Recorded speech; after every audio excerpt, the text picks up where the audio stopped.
तो हेलो दोस्तों, स्वागत है आपके अपने YouTube चैनल स्टडी हंट परिवार पर।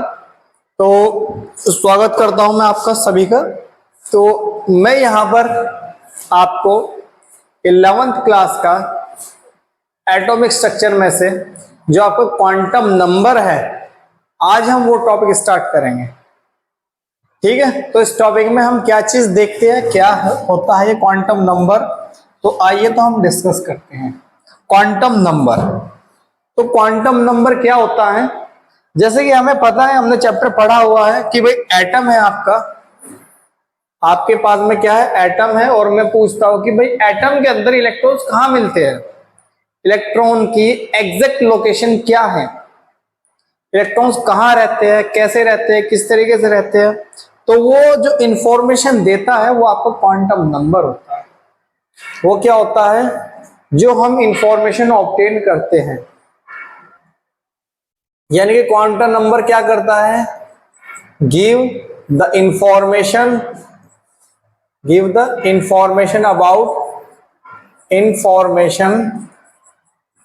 About the electron. जो इलेक्ट्रॉन्स के बारे में इंफॉर्मेशन दे वो आपके क्वांटम नंबर कहलाते हैं। जैसे कि हमें पता है कि भाई आप लोग जनरल वे में देख कि हमारे पास में ये क्या है, ये एटम है। एटम के अंदर क्या मिलता है, एटम के अंदर आपका मिलता है शेल। ठीक है, सेल के अंदर क्या मिलता है आपका, सब शेल। शेल के अंदर क्या मिलता है आपका, सब शेल। और सब शेल के अंदर क्या मिलता है आपका, ऑर्बिटल। सब शेल के अंदर क्या मिलता है आपका, ऑर्बिटल मिलता है। तो हम अगर यहां पर बात करें, ये जो ऑर्बिटल है ये कमरा है। भाई अगर मैं कहूं कि आप लोग कहां हो फिलहाल, तो आप लोग कहोगे अगर आपसे मिलना है तो आप से मिलने के लिए मुझे कहां जाना पड़ेगा, आपकी एग्जैक्ट लोकेशन पर। आप किस शहर में हो और उस शहर की लोकेशन क्या है, और उस लोकेशन में आपका घर का नंबर क्या है, और उस घर में कितने कमरे हैं। तो आप लोग अगर मुझे आपसे मिलना है तो आप कौन से कमरे में हो, मैं वहां पर मिलूंगा। तो मैं यहाँ पर फाइनली ये कहूंगा कि ये जो ऑर्बिटल होता है घर होता है। इलेक्ट्रॉन फाइनली कहाँ मिलता है, ऑर्बिटल के अंदर मिलता है। ये जनरल इंफॉर्मेशन होती है। और ऑर्बिटल कहाँ होता है, जैसे कमरा कहाँ पर होता है, घर में होता है। तो जो सबशेल होती है ये हमारा घर है। और जो घर कहाँ होता है, ये घर होता है हमारे पर्टिकुलर लोकेशन पर, जो हमारी क्या होते हैं, पर्टिकुलर लोकेशन होती है। और हम मान लेते हैं ये जो एटम है ये क्या है, ये शहर है। ये एटम क्या है, ये शहर है। तो हम फाइनली कहाँ, शहर के किस लोकेशन के, किस घर के किस कमरे में रहते हैं, वो हमारी जो इंफॉर्मेशन देगा वो क्वांटम नंबर देता है। ये मेरी बात क्लियर हुई। अब कौन सी क्वांटम नंबर क्या इंफॉर्मेशन देता है वो चीज हम लोग देखेंगे। तो हमने यहां पर देखा कि जो इंफॉर्मेशन देगा वो क्वांटम नंबर होते हैं। क्वांटम नंबर कितने टाइप के होते हैं उस चीज को हम लोग देखेंगे। टाइप्स ऑफ क्वांटम नंबर, ठीक है, टाइप्स ऑफ क्वांटम नंबर वो चीज हम लोग देखेंगे।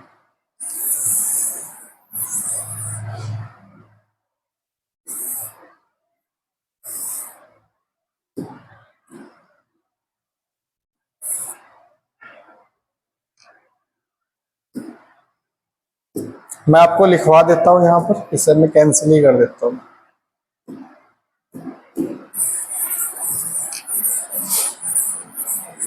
Types of quantum number, types of quantum number. तो ये हमारे 4 टाइप्स के होते हैं। सबसे पहले तो principal quantum number, principal quantum number.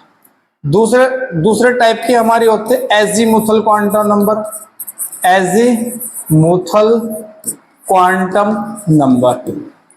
और तीसरे नंबर पर हमारे पास में होती है magnetic quantum number, magnetic quantum number. और जो चौथे नंबर पर होगी वो होगी हमारे पास में स्पिन क्वांटम नंबर।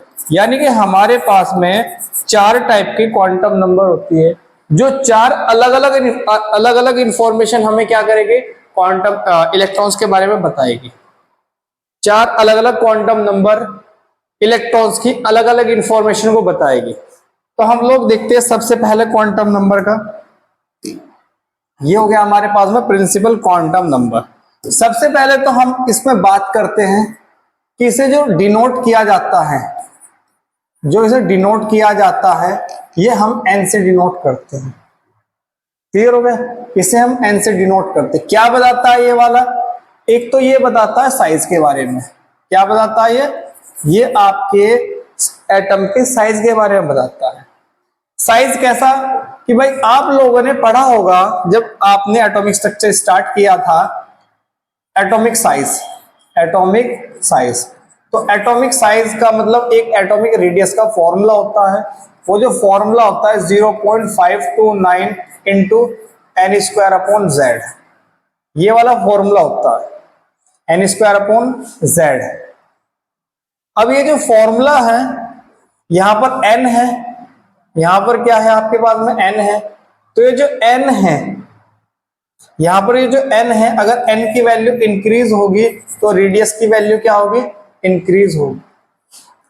तो प्रिंसिपल क्वांटम नंबर क्या बताता है? आपका साइज के बारे में बताता है। ये बताता है आपका क्या? साइज। साइज जितना ज्यादा बढ़ेगा, साइज जितना ज्यादा बढ़ेगा उतना ज्यादा आपका क्वांटम नंबर मतलब कि एन बढ़ेगा, यानी शेल बढ़ेगी। दूसरा, ये क्या बताता है? आपका एनर्जी के बारे में बताता है। Energy of the electron, energy of the electron, electron की एनर्जी के बारे में बताता है। यानी कि ये जो एन होता है, ये एन बेसिकली शेल को इंडिकेट करता है। एन किसे इंडिकेट करेगा? आपके शेल को इंडिकेट करेगा। यानी कि जो एन है वो शेल है, और ये जो एन इंक्रीज होगा तो ये रेडियस को इंक्रीज करेगा, यानी कि साइज को इंक्रीज करता है। अब ये क्या बताता है? एनर्जी बताता है। ये बताएगा आपका क्या? एनर्जी। तो एनर्जी का जो फॉर्मूला है वो हम लोग देखते हैं -13.6 इंटू क्या होता है आपका Z square upon n square electron volt पर एटम। ये इसकी वैल्यूज होती है। यानी कि अगर हम यहां पर बात करें एनर्जी की, तो जहां पर जो एन है वो इनवर्सली प्रोपोर्शनल है। अगर एन की वैल्यू इंक्रीज होगी तो एनर्जी की वैल्यू इंक्रीज होगी। मतलब इसका हुआ ये कि भाई जो न्यूक्लियस है, न्यूक्लियस से जो शेल बढ़ेगी, एन की वैल्यू बढ़ती जा रही है। इलेक्ट्रॉन जितना न्यूक्लियस से दूर होगा, उस इलेक्ट्रॉन की एनर्जी उतनी ज्यादा होगी। ठीक है? और जब इलेक्ट्रॉन की एनर्जी ज्यादा होती है तो वो क्या होता है? वो अनस्टेबल होता है। क्योंकि कॉन्सेप्ट आपको पता है कि खुश कौन है? स्टेबल। स्टेबल मतलब खुश। और खुश कौन होता है? जिसकी एनर्जी कम होती है। जिसकी एनर्जी ज्यादा है ना, वो अनस्टेबल होता है। ये हकीकत बात है। तो जो इलेक्ट्रॉन जितना न्यूक्लियस से दूर होगा, उसकी एनर्जी क्या होगी? उतनी ज्यादा होगी, और ज्यादा एनर्जी अनस्टेबिलिटी को लाती है। ये बात समझ में आई? एक और हमारे पास में एक और इंफॉर्मेशन ये देता है, वो क्या है? 4th नंबर पर देख लेते हैं हम लोग। 4th नंबर पर वेलोसिटी ऑफ इलेक्ट्रॉन। क्या? Velocity of electron. इलेक्ट्रॉन की वेलोसिटी बताता है ये वाला। हमें पता है 2.18 इंटू 10 टू दी पावर कितना 6 इंटू जेड बाई एन होता है। और ये क्या होता है आपका? मीटर पर सेकेंड। ये मीटर पर सेकेंड होता है ये वाली वैल्यू। अगर हम बात करें यहां पर किसकी? एन और velocity of electron, velocity of electron और एन की बात करें, अगर मैं यहां पर कहूं कि एन की वैल्यू इंक्रीज होती है, यहां पर क्या है? एन की वैल्यू इंक्रीज, तो वेलोसिटी ऑफ इलेक्ट्रॉन क्या होगा आपका? डिक्रीज होगा। ये बात समझ में आई? एन की वैल्यू इंक्रीज जब होगी, जैसे जैसे इलेक्ट्रॉन न्यूक्लियस से दूर होगा, वैसे वैसे उस इलेक्ट्रॉन की जो स्पीड है वो कम होती जाएगी। इतनी बात समझ में आई? ये कौन बता रहा है आपको? Principal quantum number. ये बताता है आपका प्रिंसिपल क्वांटम नंबर। ये बात समझ में आ गई? और क्या बताता है आपको? एन एन आपको और कुछ चीज और बताता है, चलो वो चीज हम लोग देख लेते हैं।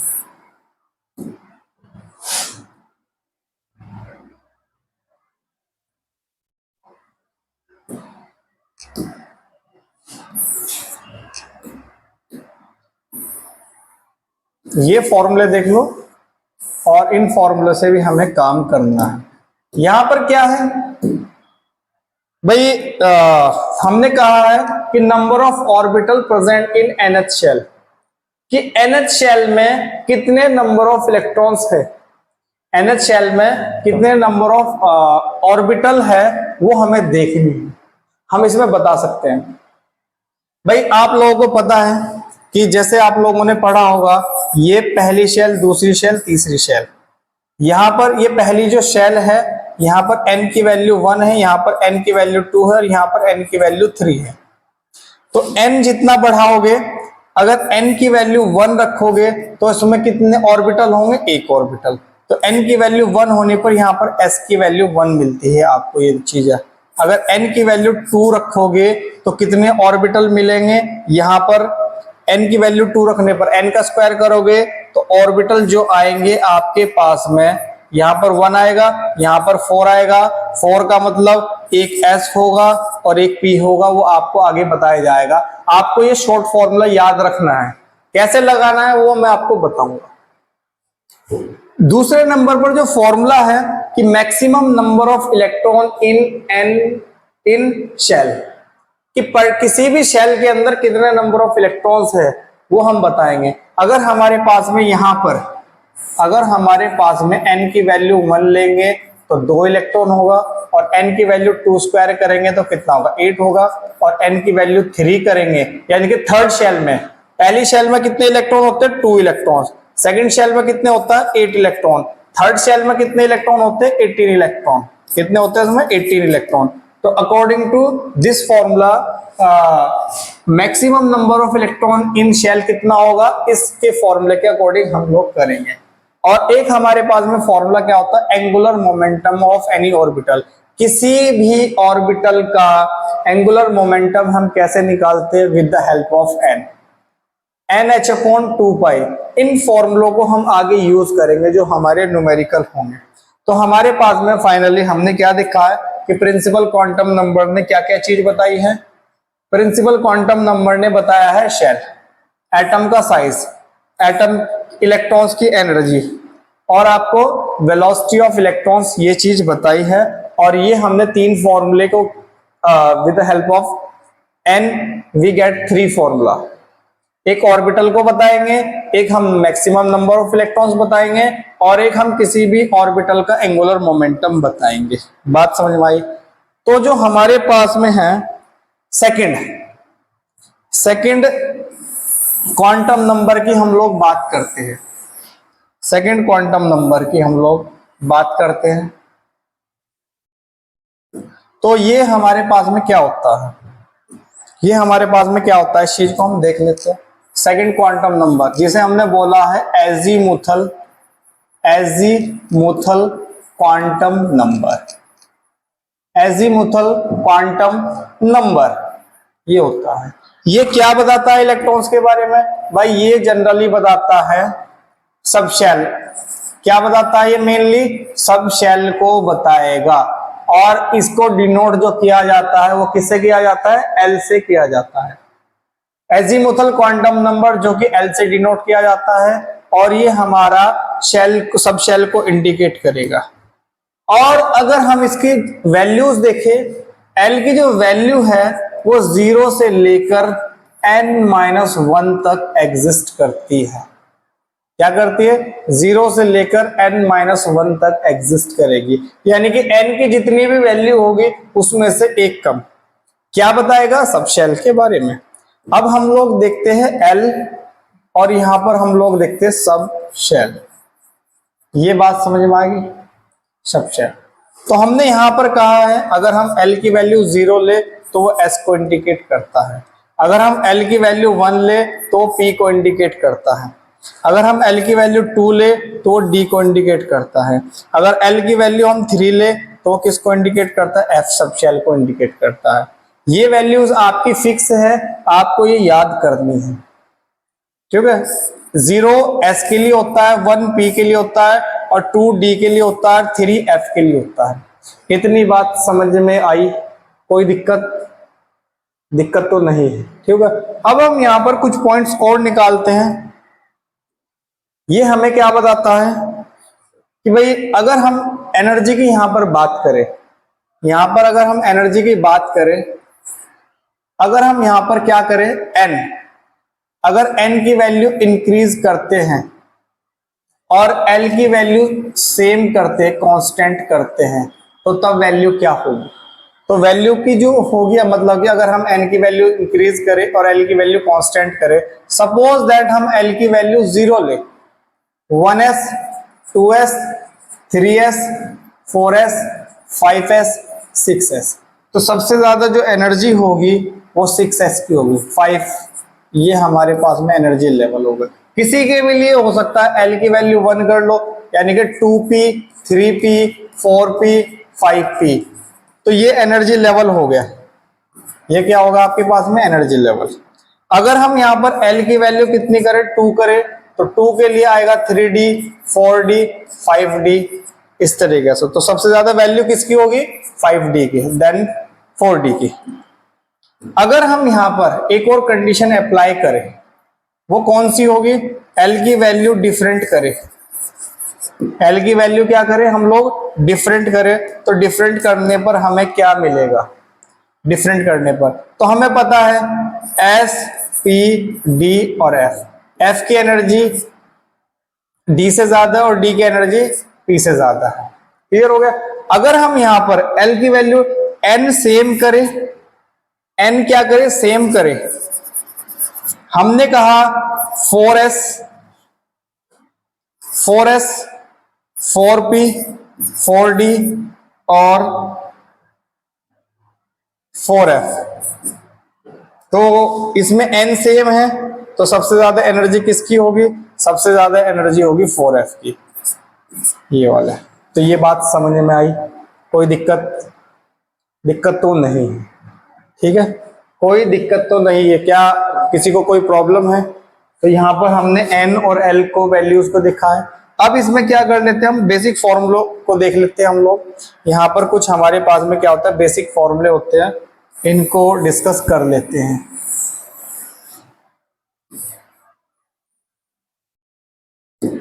देखो भाई, हमने कहा है कि number of orbital in subshell, कि अगर आपको नंबर ऑफ ऑर्बिटल निकालने हैं किसी भी सबशेल के अंदर, तो आप इस फॉर्मूले की सहायता से ऑर्बिटल निकाल सकते हो, ठीक है। इस फॉर्मूले की सहायता से आप ऑर्बिटल निकाल सकते हो। और अगर आपको उसी ऑर्बिटल के अंदर, किसी पर्टिकुलर सबशेल के अंदर और इलेक्ट्रॉन्स निकालने हैं, तो आप इस फॉर्मूले का यूज करोगे, ठीक है, आप इन फॉर्मूले का यूज करोगे। अभी मैं अप्लाई करना सिखा देता हूं कितने ऑर्बिटल बनेंगे। और ऑर्बिटल एंगुलर मोमेंटम, जिसे हम L से डिनोट करते हैं, ये क्या होगा, h/2π under root L+1 sorry. तो हम क्या लिखते हैं यहां पर, h/2π को h हैश लिखते हैं। क्या लिखते हैं हम लोग, h हैश। तो अब यहां पर ये देख लो, इन फॉर्मूले को अप्लाई करना सीख लेते हैं भाई हम लोग। अभी हमने कहा है यहां पर कि अगर आपको नंबर ऑफ क्या निकालने हैं, ऑर्बिटल निकालने हैं, number of orbital in subshell. तो अभी हमने फॉर्मूला देखा है क्या, 2l+1। तो अभी हम यहां पर देखते हैं, L की वैल्यू 0 रखो, L की वैल्यू 1 रखो, L की वैल्यू 2 रखो और L की वैल्यू 3 रखो। अभी आपको पता चल जाएगा और आगे क्वेश्चंस आपको सॉल्व कराएंगे। भाई यहां पर हमने कहा है कि अगर L की वैल्यू 0 रखे S के लिए, तो 0 है, तो ऑर्बिटल आप कैसे निकालोगे, तो ऑर्बिटल के लिए 2 और 0+1, तो कितना ऑर्बिटल बनेगा, तो S के पास में कितना ऑर्बिटल है, एक ऑर्बिटल है। और अगर हम P की बात करें, तो 2 × 1 प्लस कितना होगा, 1, तो 2 + 1 कितना बनेगा, 3 ऑर्बिटल। और अगर D की बात करें तो कितना बनेगा कि 2 × 2 + 1, तो कितना होगा, 4 + 1 कितना हो जाएगा, 5। और अगर 3 की बात करें, 3 किसके लिए होता है, F के लिए होता है, तो 2 × 3 + 1 तो ये होता है हमारे पास में 7। अगर हम आगे बढ़ाए, अगर इन फ्यूचर कोई भी अलग ऑर्बिटल मिलता है, आगे क्वेश्चंस हैं, अगर मैं यहां पर कोई L की वैल्यू एग्जिस्ट करती है इन नेचर, तो यहां पर वो क्या मान लेते हैं, D F, इसे अगर हम G मान ले, F के बाद में D E F, G मान लेते हैं, तो G के लिए L की वैल्यू होगी और 2 4 प्लस 1 कितना होता है, ये वाला 8 प्लस 1 9 होगा। और अगर सपोज दैट अगर इन फ्यूचर कोई और वैल्यू एग्जिस्ट करती हो, L की वैल्यू 5, तो G के बाद क्या आता है, H, और ये कितना होता है 5 प्लस 1 इक्वल टू कितना होता है 11। तो ये इस टाइप के क्वेश्चंस आपको देखने को मिल सकते हैं, यहां से वो जनरेट होते हैं। बात समझ में आई। अब यहीं पर ही हम क्या कर लेते हैं, इस फॉर्मूले को दूसरा फॉर्मूला अप्लाई कर लेते हैं। ठीक है, दूसरा फॉर्मूला क्या कर लेते हैं, अप्लाई कर लेते हैं। अभी हमने एक फॉर्मूला देखा था कि ऑर्बिटल हम इस फॉर्मूले से निकालते हैं। अगर हम यहां पर इलेक्ट्रॉन्स निकाल ले, क्या करें, इलेक्ट्रॉन्स नंबर ऑफ, क्या करें, maximum number of electron, maximum number of electron इन, क्या करेंगे, सबशेल, सबशेल। अभी हमने फॉर्मूला किया था कि हमें पर्टिकुलर सबशेल के लिए ये फॉर्मूला अप्लाई करना है। तो ये फॉर्मूला क्या होता है आपका 2l प्लस 1। अब ये देख लो, अगर हम डायरेक्टली इसे सॉल्व करें 4l प्लस 2 भी तो हो सकता है, कोई दिक्कत है किसी को, भाई इसकी मल्टीप्लाई कर ले, ये वाला हो गया। यहां पर L की वैल्यू कितनी है, मैं इसे डायरेक्टली 4l प्लस 2 से करना चाहूंगा, तो L की वैल्यू 0, तो L की वैल्यू 0 का मतलब 2 इलेक्ट्रॉन आएंगे, बिल्कुल सही है, इसमें तो 2 इलेक्ट्रॉन आते ही आते हैं। अगर मैं यहां पर कहूं कि यहां पर कितने हैं, यहां पर कितने ऑर्बिटल बने हैं, अब एक चीज आप अपने दिमाग में फिट कर लेना कि एक ऑर्बिटल के अंदर 2 इलेक्ट्रॉन रहते हैं, वो भी अपोजिट स्पिन में। एक कमरे में 2 बंदे रह सकते हैं, एक कमरे में क्या होते हैं, 2 बंदे रह सकते हैं, वो भी कैसे, अपोजिट स्पिन में। ये आपको समझना है कि अगर ऑर्बिटल 1 है तो 2 इलेक्ट्रॉन आएंगे, अगर ऑर्बिटल 3 है तो इलेक्ट्रॉन 6 आएंगे। यहां पर ये लगा लो, L की वैल्यू कितनी है, 1 है, तो 1 इंटू 4 प्लस 2 कितना होगा 6। यहां पर अगर ऑर्बिटल कितना है, 5 है, तो इलेक्ट्रॉन्स कितना आएगा 10। यहां पर रख लो L की वैल्यू 2 इंटू 4 8 प्लस 2 10। यहां पर कितना है 14, यहां पर L की वैल्यू 3 लगाओ, 3 इंटू 4 12 प्लस 2 14। तो यहां पर कितना है, अगर 9, तो 9 का कितना हो जाएगा आपके पास में 18। यहां पर लगाओगे तो 4 इंटू 4 16 प्लस 2 18। यहां पर अगर ये वाली वैल्यू एग्जिस्ट करती है तो कितना होगा 22। तो यहां पर कितना लगाओगे, यहां पर 5 मल्टीप्लाई बाय 4 20 मल्टीप्लाई बाय 2, तो ये वाली वैल्यू होगी। ये बात समझ में आई। चलो, तो ये हमारा क्या होगा, L होगा, ये हमारे पास में क्या होगा, L होगा, ये हमारा एंगुलर मोमेंटम होगा। तो ये फाइनली किसकी बात है, मैग्नेटिक मोमेंट की, वो मतलब कि एजीमुथल क्वांटम नंबर। अब हम बात करते हैं मैग्नेटिक क्वांटम नंबर की, कि ये मैग्नेटिक क्वांटम नंबर क्या होता है। देखो, मैग्नेटिक क्वांटम नंबर हमारा जनरली एक तो ऑर्बिटल के बारे में बताता है, क्या बताता है, ऑर्बिटल के बारे में, और ओरिएंटेशन क्या बताता है, ओरिएंटेशन की ऑर्बिटल कहाँ है, कमरा कहाँ है, और ओरिएंटेशन ऑफ इलेक्ट्रॉन, इलेक्ट्रॉन की ओरिएंटेशन क्या है, इलेक्ट्रॉन्स की ओरिएंटेशन क्या है, वो चीज भी हमें देखनी होती है। ये बात समझ में आई।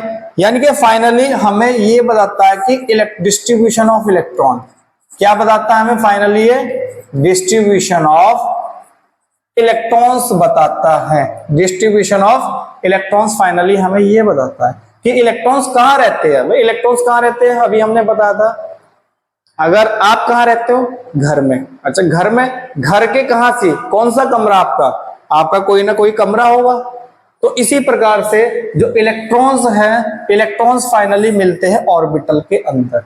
अब ये ऑर्बिटल क्या होता है, अब ये हमारा ऑर्बिटल क्या होता है, हमें ऑर्बिटल देखना है। तो ऑर्बिटल को देखते हैं भाई हम लोग। ऑर्बिटल होता है जहां पर इलेक्ट्रॉन मिलने की probability of finding electron, probability of finding electron, probability of finding electron कहां होती है, मैक्सिमम होती है। जहां पर इलेक्ट्रॉन मिलने की प्रोबेबिलिटी क्या होती है, ज्यादा होती है, वो आपकी क्या कहलाती है, वो आपका ऑर्बिटल कहलाता है। चलो हम लोग ऑर्बिटल को थोड़ा सा समझ लेते हैं। ठीक है, हम लोग थोड़ा सा ऑर्बिटल को समझ लेते हैं कि भाई ऑर्बिटल क्या होता है। ये हमारे पास में क्या हो गया,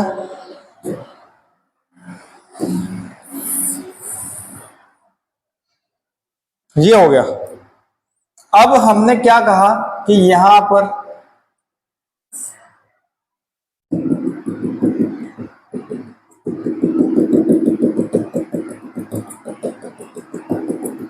ये हो गया हमारे पास में एक ऑर्बिटल।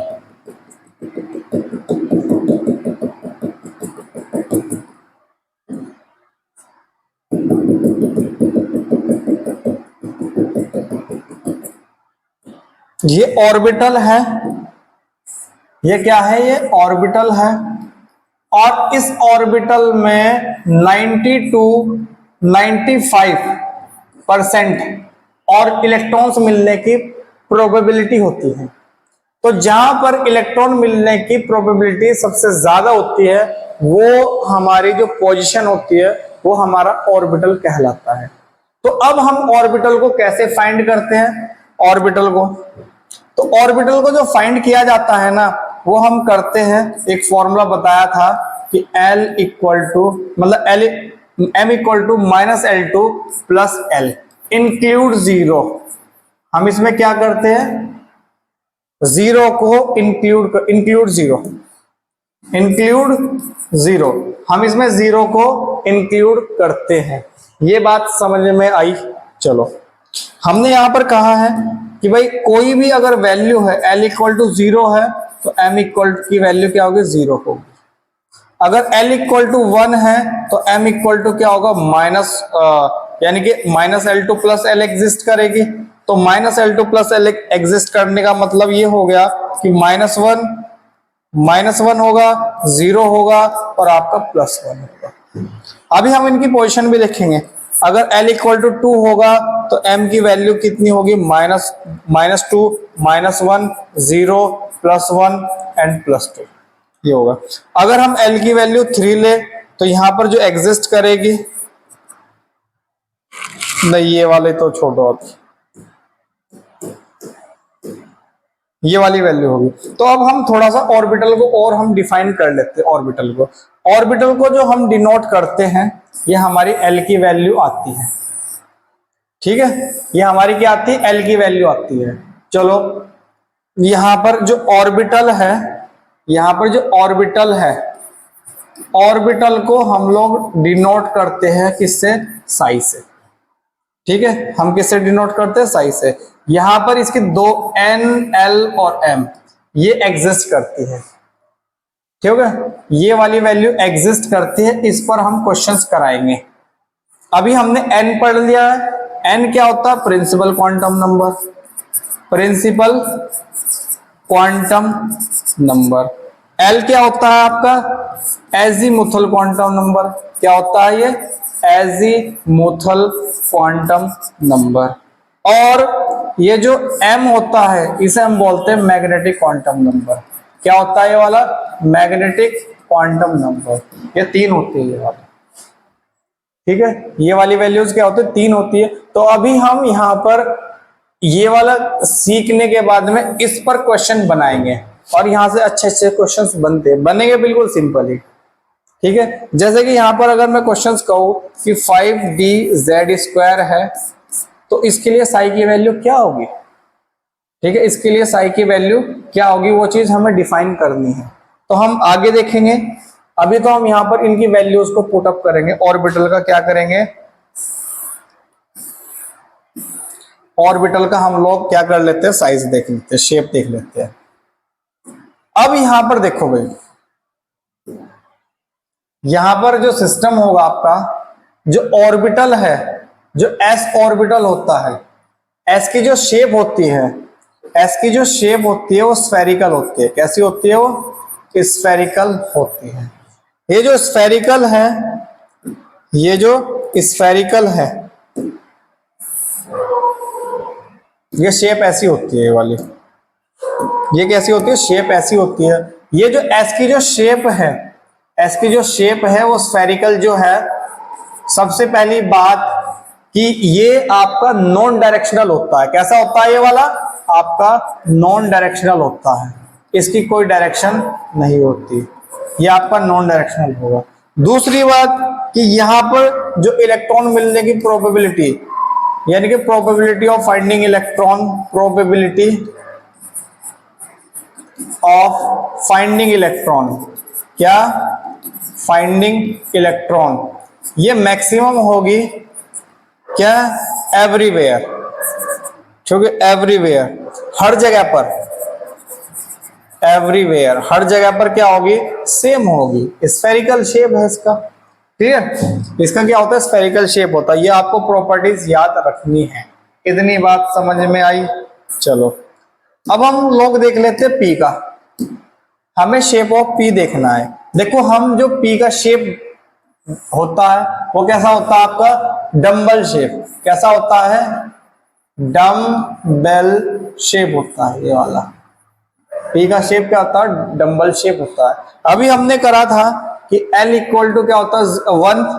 L की वैल्यू क्या होती है? 1 होती है, तो M की वैल्यू कितनी होगी? -1, 0 और आपका +1, ठीक है?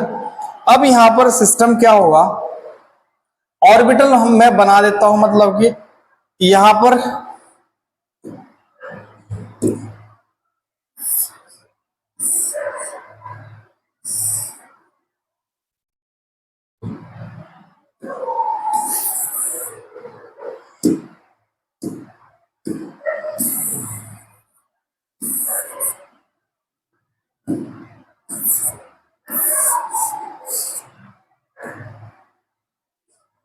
ऑर्बिटल,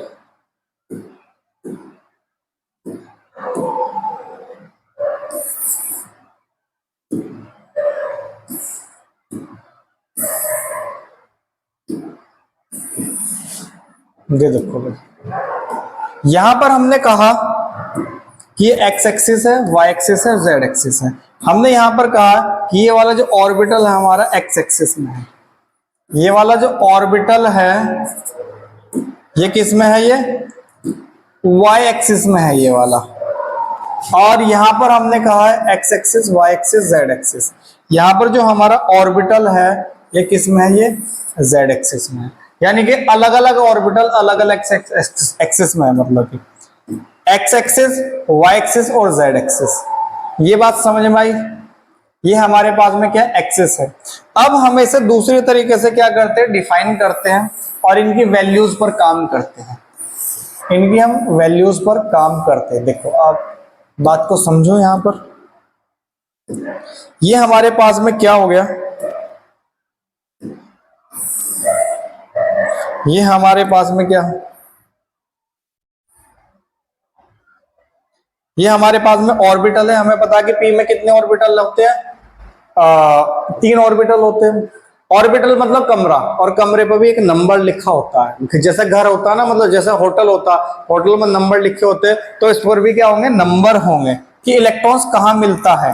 ये -1 हो गया, ये 0 हो गया और ये आपका +1 हो गया। यहां पर क्या होता है? इसे हम मानते हैं एक्स एक्सिस, ये 0 वाला होता है जेड एक्सिस, और ये हो गया आपका वाई एक्सिस। ये बात समझ आ गई? ये हमारे क्या होते हैं? ऑर्बिटल की पोजीशन होती है, ऑर्बिटल का नंबर होता है कि कहां पर आपको मिलेगा।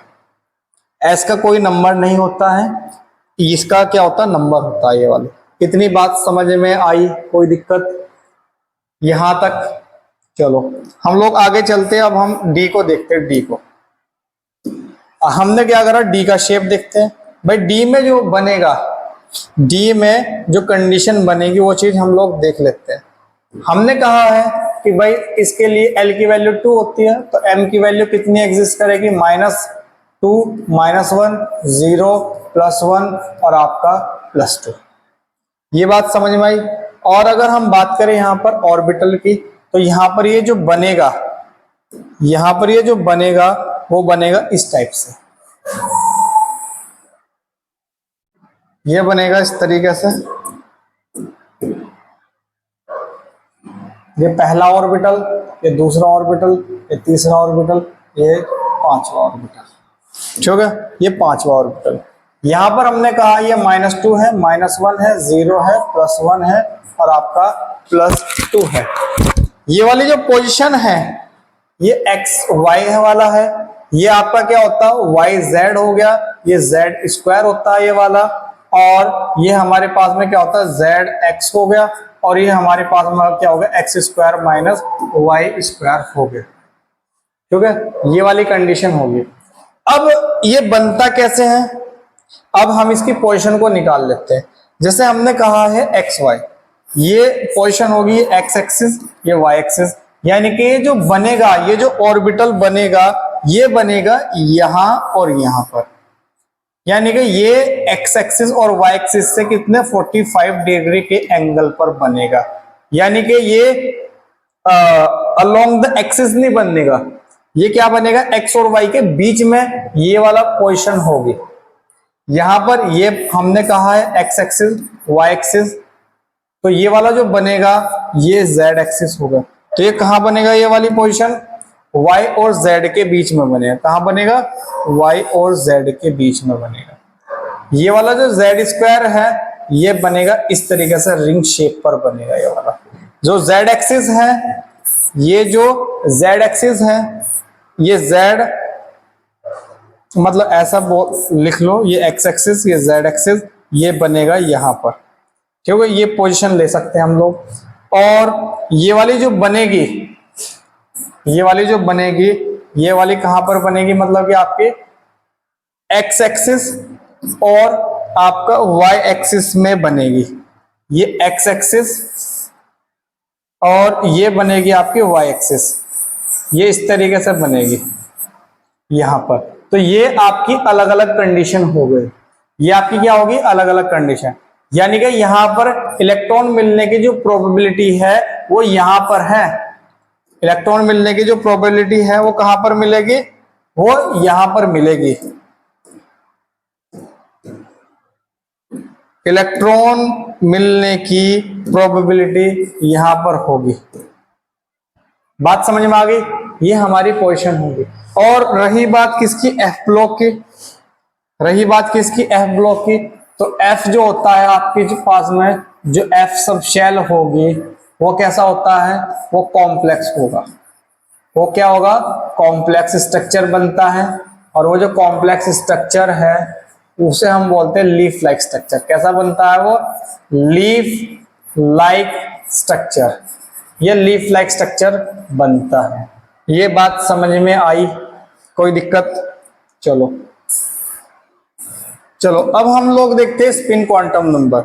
देखो स्पिन क्वांटम नंबर, सबसे पहली बात कि इसे हम S से डिनोट करते हैं। किसे डिनोट करते हैं, S से। और ये हमें बताता है कि क्या बताता है, ये वाला S हमें बताएगा स्पिन ऑफ इलेक्ट्रॉन। क्या बताएगा, स्पिन ऑफ इलेक्ट्रॉन, इलेक्ट्रॉन की डायरेक्शन कैसी है। इलेक्ट्रॉन की डायरेक्शन क्लॉकवाइज है, क्या है, इलेक्ट्रॉन की डायरेक्शन क्या है, क्लॉकवाइज है, या इलेक्ट्रॉन की डायरेक्शन क्या है हमारी, एंटी क्लॉकवाइज है। देखो क्लॉकवाइज के लिए हम अपवर्ड यूज करते हैं डायरेक्शन, और एंटी क्लॉकवाइज के लिए नेगेटिव। अब हम यहां पर दो फॉर्मूले और यूज करते हैं, वो क्या है कि भाई +1/2 और यहाँ पर -1/2। तो देखो हम लोग जो है ना प्लस माइनस दोनों यूज करेंगे, कि हमें नहीं पता है कि इलेक्ट्रॉन की डायरेक्शन कैसी है, मतलब कि +-½ और -+½ ये चीज आपको ध्यान में रखनी है। और एक चीज है कि भाई एक ऑर्बिटल के अंदर 2 इलेक्ट्रॉन रहते हैं, एक ऑर्बिटल के अंदर 2 इलेक्ट्रॉन रहते हैं, वो भी अपोजिट। ये चीज आपको पता होनी है, एक ऑर्बिटल के अंदर 2 इलेक्ट्रॉन। ये हो गया आपके पास में क्लॉकवाइज, ऊपर की जिसके मुंडी है वो क्लॉकवाइज और जिसके मुंडी नीचे है वो क्या होगा आपके पास में, एंटी क्लॉकवाइज। क्लॉकवाइज और एंटी क्लॉकवाइज, ये बात समझ में आई। यहां पर जो फॉर्मूले हैं ये हमारे पास में फॉर्मूले हैं, इनसे हमें पूछ सकता है वो स्पिन एंगुलर मोमेंटम निकालने के लिए इलेक्ट्रॉन्स का। तो फॉर्मूला क्या होगा, एस प्लस वन और एच अपॉन 2 पाई। और हमें पता है कि एच अपॉन 2 पाई को हम एच हैज बोल सकते हैं, ठीक है। ये हमारे पास में क्या होगा, स्पिन क्वांटम नंबर की वैल्यू। चलो भाई अब हम लोग यहां पर देख लेते हैं, अभी हमने पोजीशन बताई है पी की। चलो अब हम क्वेश्चंस पे आ जाते हैं, क्वेश्चंस को ट्राई करते हैं भाई।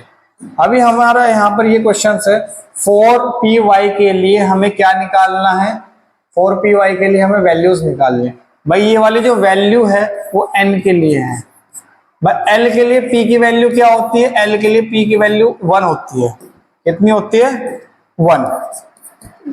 और m के लिए भाई अब ये देख लो, यहां पर हमने p की डायरेक्शन बनाई थी, यहां पर -1 0 और +1, यहां पर हमने x लिया, यहां पर ये z है, ये y होगा, तो यहां पर इसके लिए वैल्यू क्या होगी, +1 होगी। ये मेरी बात समझ में आई, कोई दिक्कत। चलो नेक्स्ट हम देखते हैं ये वाला क्वेश्चन। चलो भाई ये बढ़िया क्वेश्चन है, हमें वैल्यूज निकालनी है भाई। ये आउटरम n है, ये आपका कितना होता है, 5 होता है। और d है, d सब शेल के लिए l की वैल्यू कितनी होती है, 2। 0 s के लिए, 1 p के लिए और 2 d के लिए। और यहां पर ये जो डायरेक्शन है ये m को बताएगा, dz²। और जो dz² है m के लिए कितना एग्जिस्ट करता है, अभी मैं दिखा दूं। यहां पर देखो बच्चों, ये वाली, अब ये देखो dz, यहां पर ये देख लो, ये d लगा दो, इसमें dz² के लिए कितनी वैल्यू है, 0। m की कितनी वैल्यू एग्जिस्ट करेगी, 0 एग्जिस्ट करेगी। तो यहां पर m की वैल्यू कितनी होगी, 0 होगी। बात समझ में आई। और s तो हमें इसमें निकालना नहीं है, ये बात समझ में आ गई। चलो अब हम यहां निकालते हैं number of possible orbital in n energy shell. Energy shell में हमें इलेक्ट्रॉन्स निकालने हैं। वैसे तो हमने क्वेश्चंस किया हुआ है, हम बता सकते हैं इसे आराम से, कोई दिक्कत नहीं है। देखो बच्चों, हमें एन शेल में ऑर्बिटल बताने हैं। ऑर्बिटल हमने पढ़ा था नंबर ऑफ ऑर्बिटल, ऑर्बिटल का फॉर्मूला पढ़ा था किसमें, इन शेल। शेल में पढ़ा था, क्या था, सिंपल है, n² होता है। तो n की वैल्यू कितनी दे रखी है, स्क्वायर में, यानी कि 3 का स्क्वायर करेंगे कितना आएगा, 9 आएगा। कितना आएगा, 9 आएगा। और हम डायरेक्ट भी निकाल सकते हैं अगर n की वैल्यू है तो। अब ये देख लो, n की वैल्यू अगर 3 है तो l की वैल्यू कितनी एग्जिस्ट करेगी, l की वैल्यू 0 to n-1 एग्जिस्ट करेगी, नहीं करेगी, बिल्कुल करेगी। और जब ये एग्जिस्ट करेगी तो n की वैल्यू से हम, l की वैल्यू 0 होगी, बिल्कुल 1 होगी, 2 होगी, 3 नहीं होगी, क्योंकि l की वैल्यू n से एक नंबर कम ही होता है। और यहां पर ये क्या होगा, 3s होगा, 3p होगा और 3d होगा। अब मुझे ये बता दो आप लोग कि d में कितने ऑर्बिटल बनते हैं, 5, इसमें कितने ऑर्बिटल बनते हैं, 3, और इसमें कितने ऑर्बिटल बनता है, 1। तो इनका कैलकुलेट करो कितना बनेगा, 9। तो 9 इसका आंसर होगा। ये बात समझ में आई, कोई दिक्कत नहीं। चलो number of orbital in H subshell, बिल्कुल सही, ये आप लोगों को बता दिया था मैं भाई। आप लोगों ने S P D F G और H करते हैं। L की वैल्यू हम 0 1 2 3 4 और 5 हो गया। और क्या निकालने, ऑर्बिटल निकालने हैं। तो ऑर्बिटल का ये फॉर्मूला बताया था। और नंबर ऑफ ऑर्बिटल इलेक्ट्रॉन्स निकालने थे, फॉर्मूला बताया था, याद आया। तो अब यहां पर वैल्यूज पुट करते हुए चले जाओ, ऑर्बिटल निकल जाएंगे। ऑर्बिटल तो यहां पर L की वैल्यू कितना लगाओगे, 5, तो कितना होगा, 2 × 5 + 1, तो कितना हो जाएगा ये वाला, 11। तो इसका कितना आंसर आएगा आपका, 11 आएगा। तो ये बात समझ में आई बच्चों। L की वैल्यूज देखनी है और आपको बनाना है। चलो हम यहां पर देखते हैं कि which orbital is represented by the complete wave function. बिल्कुल सही, इस क्वेश्चन को हम लोग ट्राई करते हैं, बहुत बेहतरीन क्वेश्चन है और इस पर मैं और भी क्वेश्चंस कराऊंगा आपको वेव फंक्शंस पर। अभी हमने कहा था कि ये जो वेव फंक्शन होता है, ये जो वेव फंक्शन होता है ये n, l और m को इंडिकेट करता है। पहला जो है ये हमें 420 दे रखा है, तो n की वैल्यू कितनी है, 4 है, n की वैल्यू 4 है, और l की वैल्यू क्या है, ये 2 है, 2 का मतलब d हो गया वाला, d सब शेल हो गया, और m की वैल्यू 0 का मतलब क्या होता है, m की वैल्यू 0 कब होगी, z होगा। तो ये हम लिख सकते हैं 4dz²। तो यानी कि ये जो वैल्यू एग्जिस्ट करेगी ये 4d के लिए एग्जिस्ट करेगी। ये n की वैल्यू 3 है। अगर मैं यहां पर ये कहूं, कि भाई साई 3.1.0, अब इसकी वैल्यू क्या एग्जिस्ट करेगी, भाई n की वैल्यू 3 है, इसकी वैल्यू 1 है, और m की वैल्यू क्या होगी, 0 हो गया। तो यानी कि फाइनली मैं ऐसा लिख सकता हूं 3p, और ये कौन सी एक्सिस है, z एक्सिस है, तो ये 3p z एक्सिस होगा, ये 3p क्या होगा, z एक्सिस होगा। ये बात समझ में आई। चलो अब हम लोग यहाँ पर ये वाला जो क्वेश्चन है आपका, ये आपका होमवर्क है और आप सभी लोग इस क्वेश्चंस को करोगे और इस क्वेश्चंस का जो आंसर है आप लोग सभी कमेंट में दोगे। ठीक है, आज के लिए इतना ही, धन्यवाद।